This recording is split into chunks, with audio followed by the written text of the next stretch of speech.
Hey y'all, welcome back to Dots and Beyond. My name is Beth. Today we are going to do my reading wrap up for October, which was a very good month indeed. Let's go ahead and get started. We are going to do things a little bit differently and jump in here on my October summary page. As you can see, I did a little bit more reading in October than was being done in previous months. I sort of matched my pace for February and March, I believe, though some of these were novellas, so let's talk about them. I came into October reading The Heir of Novin, which is the third book in the Rhaenyra Revelations from Michael J. Sullivan. I do have the physical book. I'm not going to go get it. It's been back on my shelf for almost a month because, again, I came into this month saying I was almost done with it, and I finished it on October 2nd, so it's been quite a while ago. I can tell you that as far as fantasy trilogies go, it was a brilliant wrap-up. Before we jump over to my recap page, I am going to talk about what I'm currently reading that I haven't made it through yet. That is Radical Compassion by Tara Branch, which I started on October 13th. This is the book club pick for Bujo U, or the bullet journal community, for this next month and a half or so. I have relegated myself to reading this on Kindle when I'm on a bus going to work. So I work in an organization large enough that there's not enough parking for us all on the central location. So many of us park as we wait for our assigned parking spots to become available. We park elsewhere, and then we take a shuttle from there to our work location. That's where I'm reading this book, and so I don't often have a whole lot of time while I'm waiting for the shuttle and I'm on the shuttle, so it's taking me a little bit longer, but it's now my shuttle book, so I might not finish it in the time frame that the rest of the book club does, but that's okay. And then the rest of these we're going to talk about. So let me get to Heir of Novin. I wrote here, there's nothing quite like wrapping up a series with half your cast trapped in a tomb with cannibals breaking in. That kind of summarizes this book. I did give it 5 stars. I had given, I think, the first one 4 stars, the second one 5 stars. This 5-star is like when The Return of the King with Lord of the Rings won all of the Oscars that year. They didn't give any Oscars to the first or second one. Fellowship of the Ring didn't get nominated. Two Towers didn't get nominated. Return of the King came along, and at the end of the trilogy, they gave all the awards. That's how I feel about this 5-star, because overall, as a trilogy, as an epic fantasy trilogy, I just love this series. I love Michael J. Sullivan's way of writing, and I love the bromance that these two characters, Royce and Hadrian, have had all the way throughout this series. There's a new location that is introduced. It's teased in previous books, but then it's fully introduced in this, and that is a Persepolis. Might have said that correct, might not have said that correct.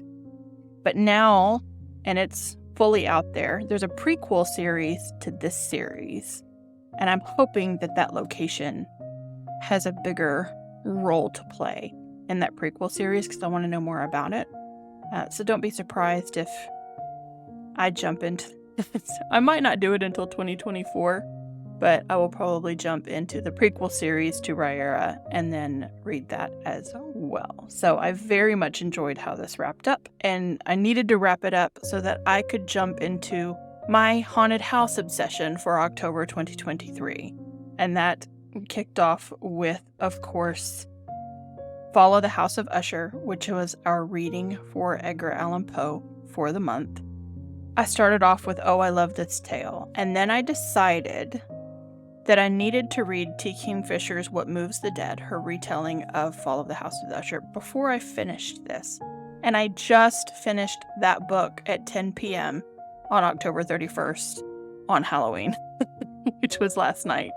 And I haven't had time to come back and do all the things. I read it early in the month. Then I read What Moves the Dead. I want to go back and read Follow the House of Usher again. We also talked about the fact that I was going to watch the television show on Netflix for Fall of the House of Usher. I did that. I have many thoughts. It is definitively a tribute to Edgar Allan Poe. So if you have enjoyed these readings and you want to see or hear all of the Edgar Allan Poe Easter eggs that are in that show, like the fact that we have read a couple of stories that featured this detective in Poe, see Auguste Dupin, this detective surfaces in Fall of the House of Usher. There's just so many. I can't even begin to tell you how many references there are. The head of the Usher family, his original wife was named Annabelle Lee. Again, poem by Edgar Allan Poe. There's just so much. There is so much Poe in the Fall of the House of Usher. And if you are going to make a full-length miniseries off of a work that only has 7,300 words, well, I guess you have to expand on it somehow. And the way to do that is to just lovingly pay tribute to all of Edgar Allan Poe in a one fell swoop, frameworked around Fall of the House of Usher. It is disturbing. There are many trigger warnings for just about everything inside that show, from suicide to body dysmorphia to just everyday family drama, triggers for blood and gore and all of those sorts of things. So know that going into it. But I enjoyed it. I enjoyed all of the nods to Poe, recognizing the Easter eggs as they were thrown out there to other works as well, not just Fall of the House of Usher. And of course, it's very modernized. So there is Fall of the House of Usher, both a short story and my small synopsis of the television show, because I'm not going to give it away. I'm going to let you watch it for yourself if you would like to watch it. That being said, I wasn't done with haunted houses, and I jumped straight from Fall of the House of Usher into The Haunting of Hill House, which I have a couple of episodes left. I didn't manage to wrap it up in October. But it's just been Haunted House Central up in Bethland this month. The other thing that I read that was not haunted house related, but I had to read it as soon as it came out, was Fragile Threads of Power by V.E. Schwab. This, of course, being the first book in a new trilogy in the same world as Darker Shade of Magic. I had read all three of these books at the beginning of the year on audio, not knowing this was coming out later this year and returning to this world. And so I also did this one on audio. The narrators are the same narrators from the original trilogy, which was a very nice touch indeed. I wrote here that I am thrilled to be back in this world of the colorful Londons. There's a white London, a black London, a red London, a gray London. And I was surprised by how many of our returning characters were there. I expected this to have more of a focus on new characters in the same world, but our original characters are very much a part of this tale, to the point where I felt like maybe some of our new characters didn't get as much time for us to develop and learn about them and connect with them as we possibly could have, hence the 4-star instead of the 5. I wrote down some interesting quotes. One of them said, "We all don clothes that do not fit and hope we will grow into them. Some people cannot see the need for change until it is done." Thought that one was very poignant. I did enjoy it very much. It did feel like a first book. It did feel like a setup, even though we know lots about this world. Now, it has been billed as you can jump in here without reading the first 3, and I think that's hogwash, to use a very southern phrase. I think you would be completely lost if you jumped into Fragile Threads of Power without reading Shades of Magic trilogy, because nothing would make sense. Just nothing. I don't know how they can try to bill it as you can start here and then go back, and no, it doesn't work that way. This is one of those instances where you definitely would have to read that first trilogy to even know who these characters are, or what their afflictions are, who they're with, why they're with them, all of those things. If you're interested in reading the Fragile Threads of Power, I highly suggest reading the Shades of Magic series first. I read Fragile Threads of Power quickly. Well, not super quickly, because again, doing it with my ears, I started it on the 3rd, I ended on the 16th. But I was on a haunted house kick, because I was already doing Fall of House of Usher, and I was reading V.E. Schwab, and I thought, well, let me just read Gallant, because that's kind of a haunted house story. So I jumped right into Gallant. Now, Gallant is more on her YA side. It is more YA fantasy, and I don't necessarily gel well with YA anymore. I'm just too far removed from it. I gave it 3.5 stars because I felt like being YA, it didn't have enough world development and atmosphere for me. Like, I just wanted more. It is short. It's 352 pages. And maybe that's where the editing it down to not give it an R rating, essentially, and knock it down to, not quite as scary, not quite as...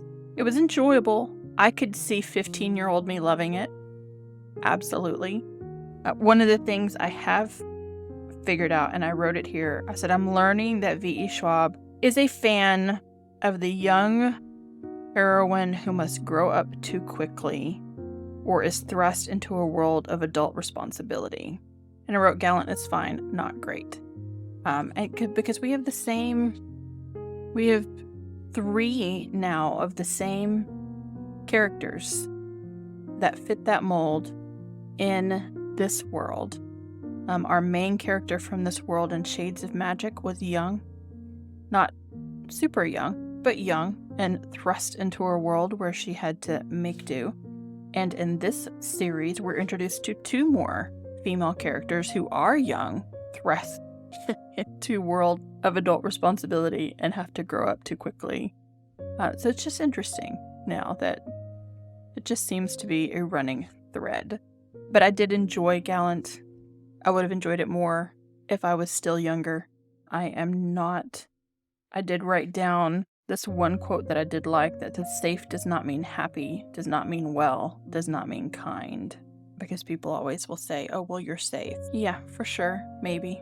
Every house has its secrets. I thought that one was fun. Everything casts a shadow, even the world we live in. I didn't write a whole lot because, again, I just felt like, here I have the word details underlined. I just felt like it needed more details. It needed more atmosphere, more meat to sink my teeth into, essentially. And then, of course, one of the books that had come out this fall that was high on my list that I was saving for my haunted house obsession is Starling House by Alex E. Harrow.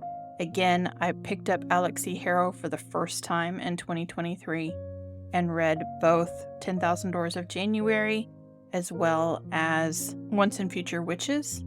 I liked 10,000 Doors of January better. It's in my 5-star reads. And then I also picked up 2 of her Fractured Fables series, A Spindle Splintered first, last month or August. And this month I did read Mirror Mended, so we're going to get to that here in a minute as well. So this is my copy of Starling House. Wasn't really thrilled that it came with the Reese's Book Club thing on it, and it's not a sticker I can pull off. I do have a few flags in here. These really have no meaning. I read it quickly enough that I only flagged quotes that I might want to put in here. Like, I didn't create any kind of other key for annotating or anything. I just read through it, tabbed some quotes, and finished it and got it done. I gave this 4 stars because, again, I just wanted more. I wanted more of something. I didn't feel as though the mystery was necessarily as surprising as it could have been. I'm going to put this off to the side. I did carry my quotes over to this far as well.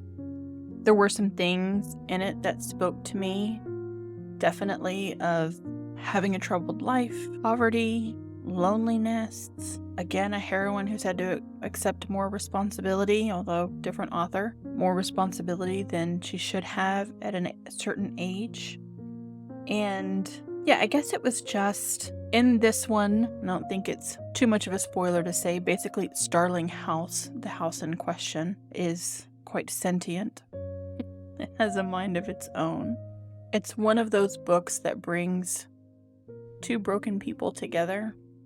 And then, of course, they end up being together, which I don't always think is the healthiest model for us. to put out there, but I did enjoy it. The writing, as always, is stunningly beautiful.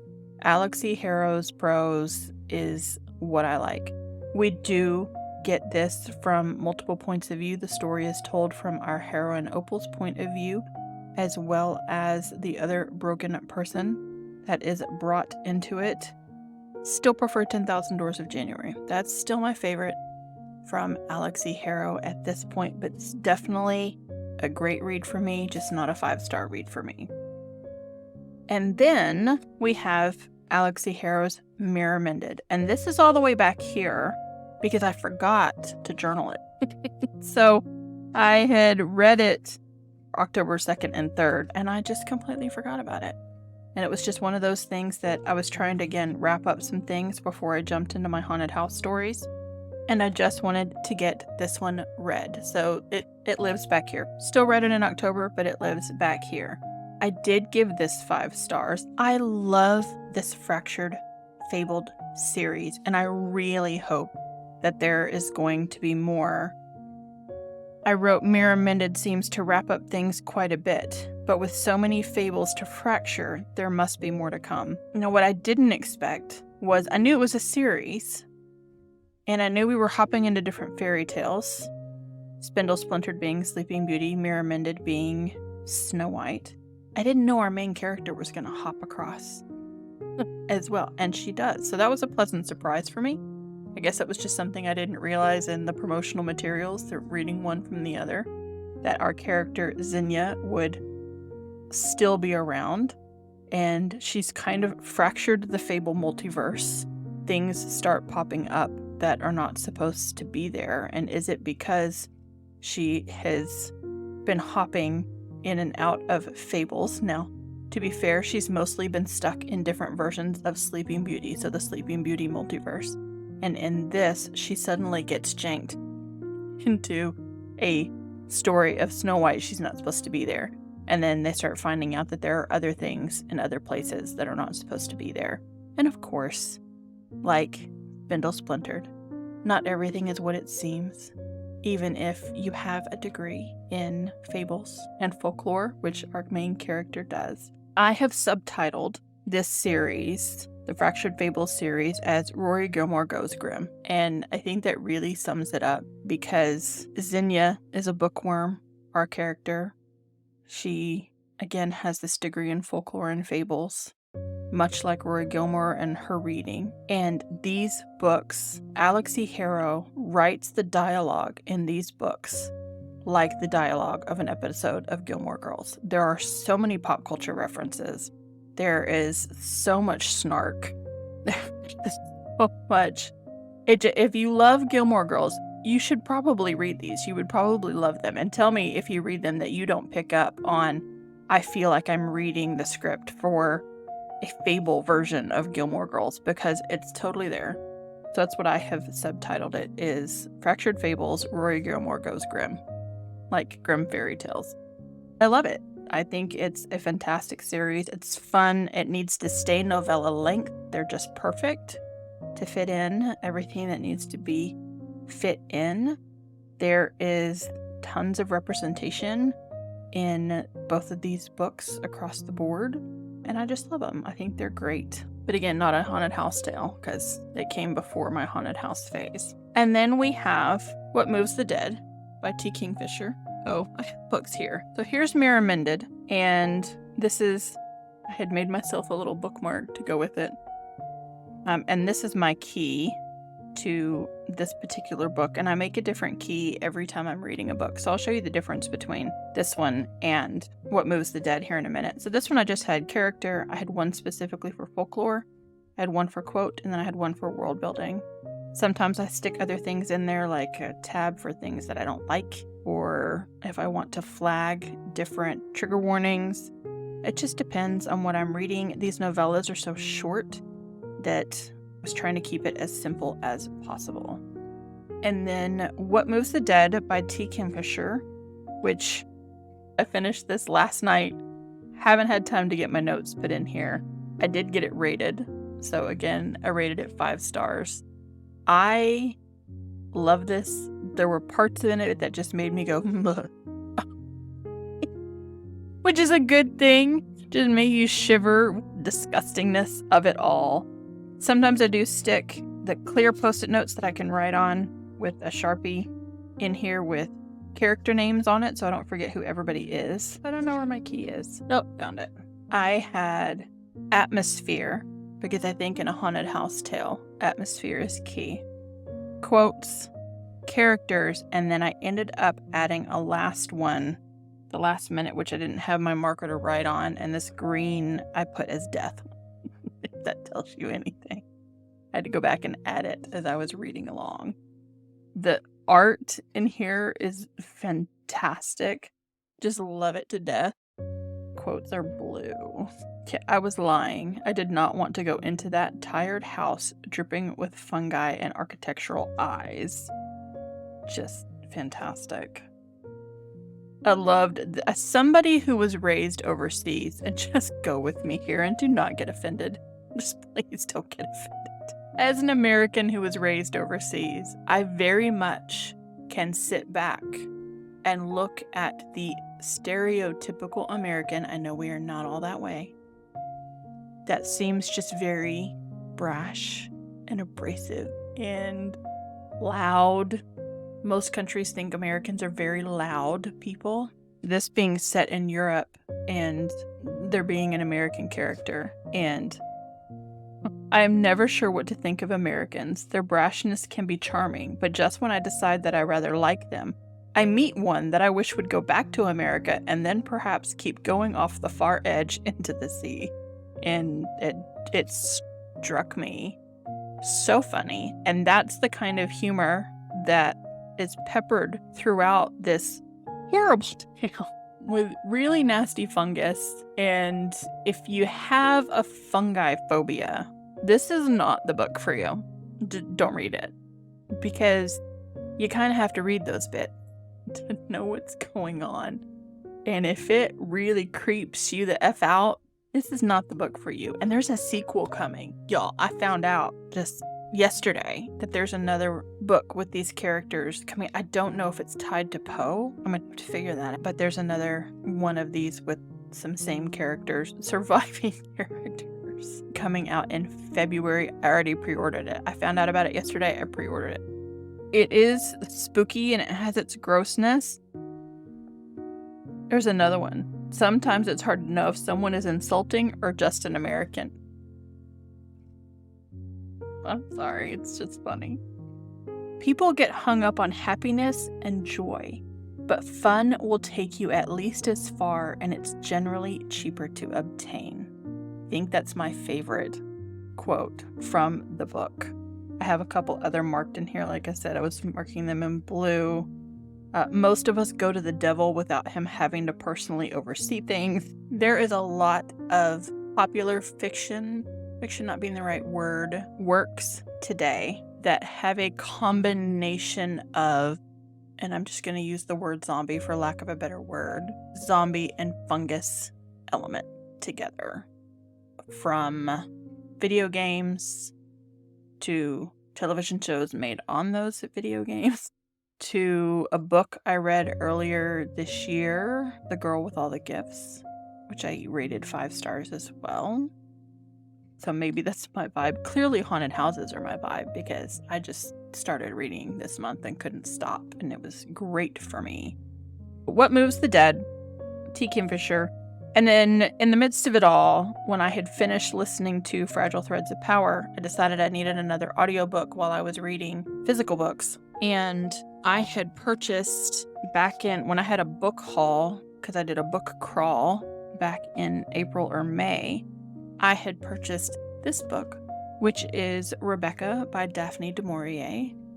And I have read Rebecca before, and so I decided not to pick up the physical book, but I would listen to it on audio as a reread. Sometimes I really like to do my rereads as audio. And I have so many thoughts, but I'm not done yet. So, so it has been years since I read Rebecca. And I mean like 20 years since I read Rebecca. And now that I am 20 years older, I have very specific thoughts about the main character in this novel so far.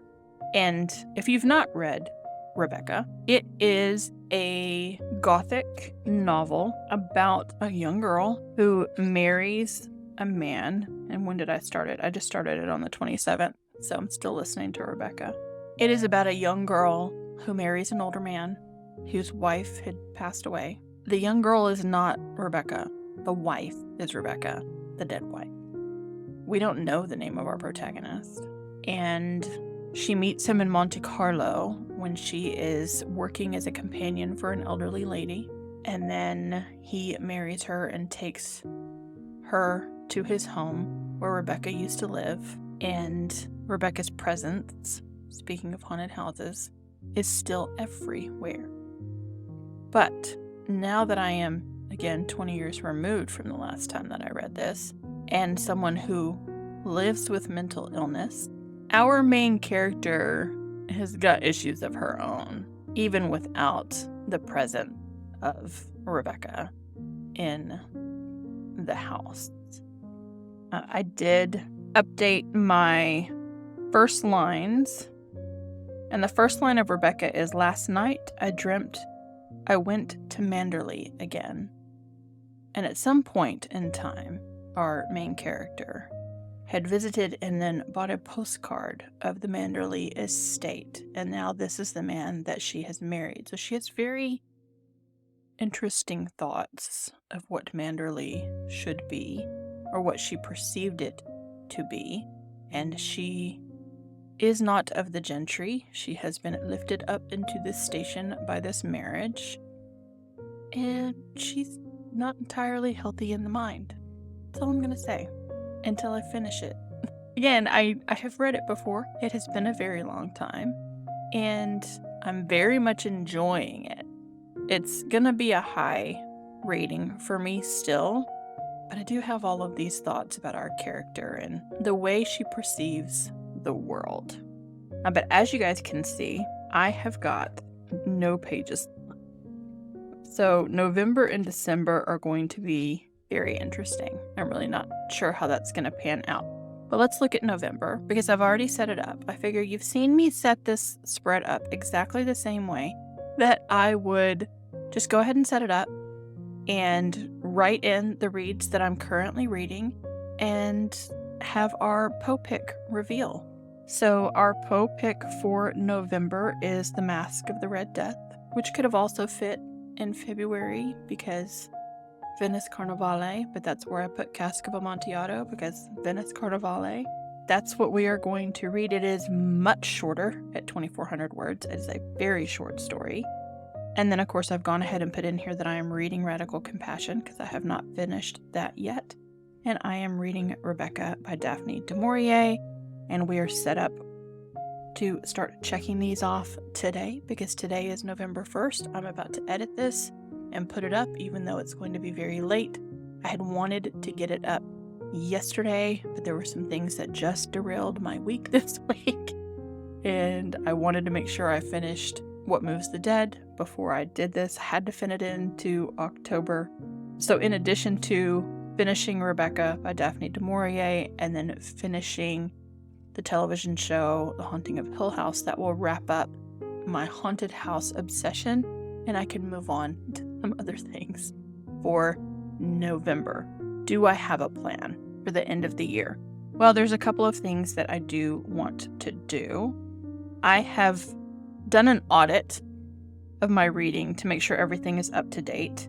So here in my index, it's going to look a little more full because I've come through and added the pages for the Poe picks. I had like 3 of them in here, but not the other 7 at this point. So I added them in, and then I re-looked at my goals.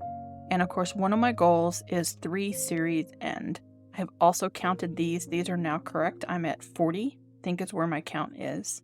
But 3 series end, I have What Feasts, since we're going by the release radar here, What Feasts at Night is the sequel to What Moves the Dead. And it comes out on February 13th. And when I set up my reading journal for 2024, I'm going to include a release radar page specifically for 2025 so I can keep track of things that are coming out way in the future. Or maybe just add a column for 2025. I'll figure it out. Take a drink of my tea.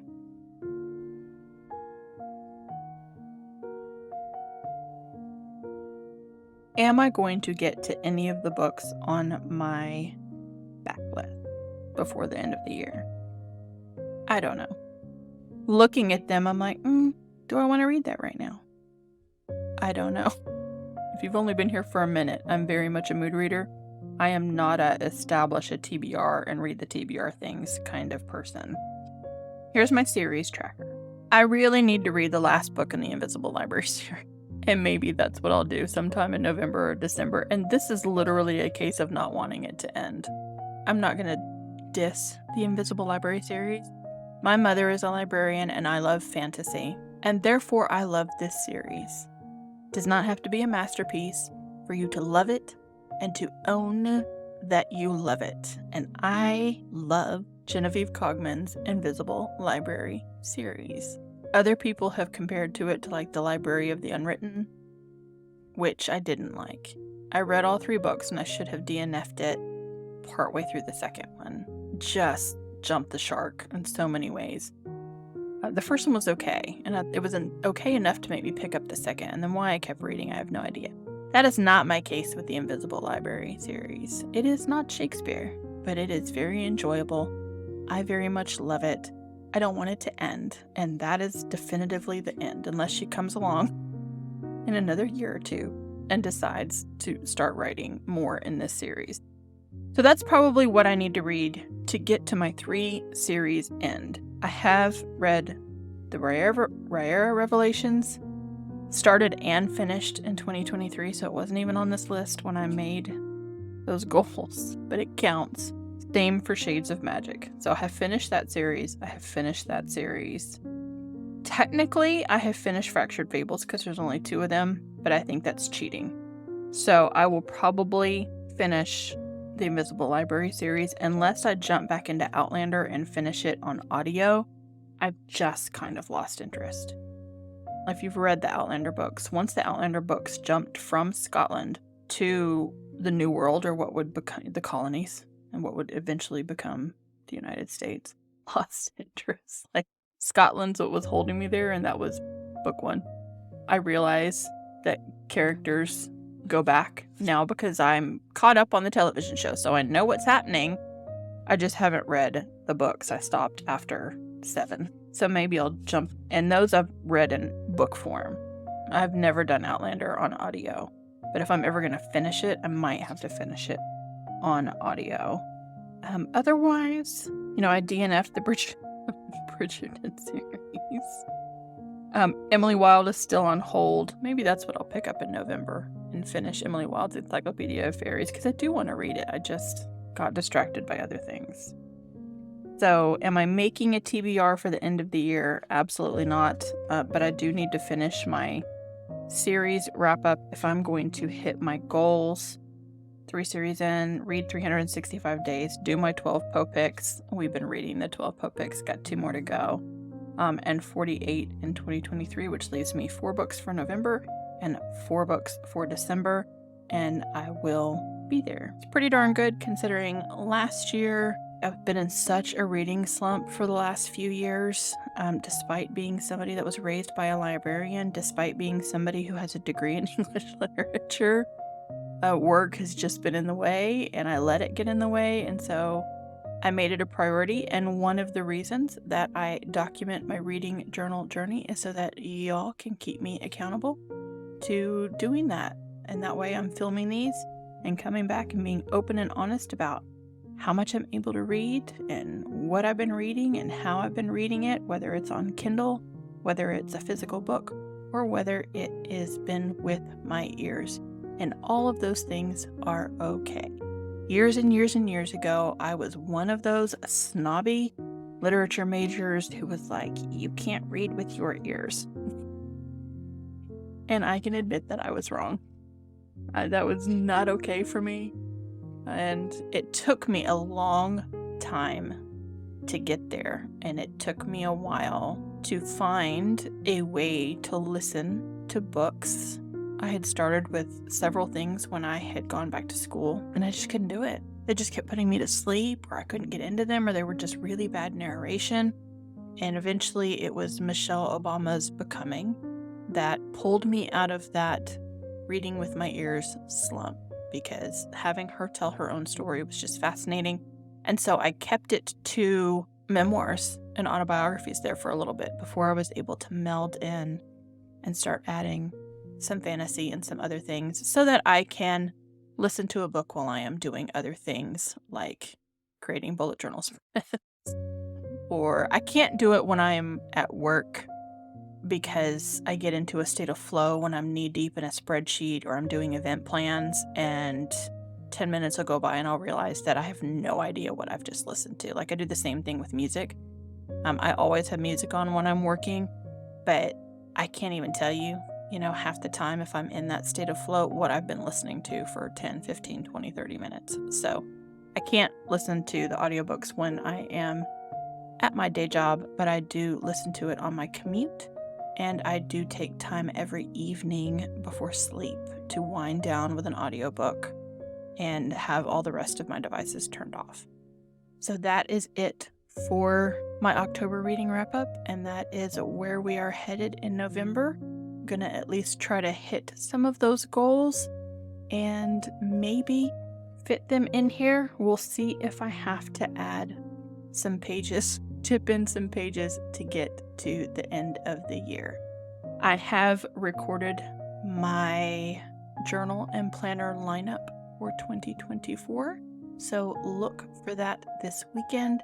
There may or may not be a video midweek next week, as I will be coming back from holiday and may or may not have time to get that up and ready for y'all. If you like this video, I know it's a little bit different. We didn't watch me set up my journal this time. I think that's okay to do from time to time. Please go ahead and give me a big thumbs up.